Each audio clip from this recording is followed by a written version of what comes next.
What's up, everyone? It's your boy Tyler, and yes, it's that time again. It's the fall season of Unscripted Praise.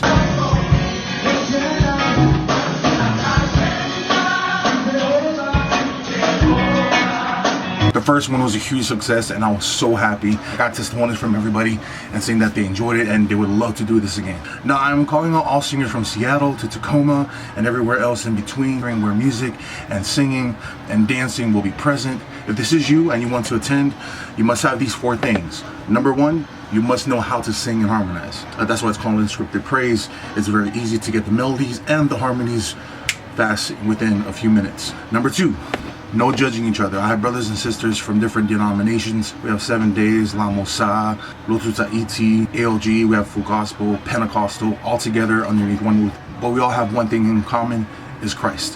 Which brings to number 3. Number 3, you must be kingdom-minded. It's all about the kingdom, right? And number 4, you need to have fun.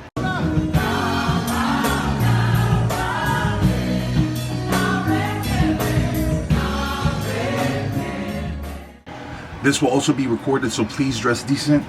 But if you guys have any questions, please message me. You guys know exactly where to find me. Inbox me. I love y'all and can't wait to see everyone.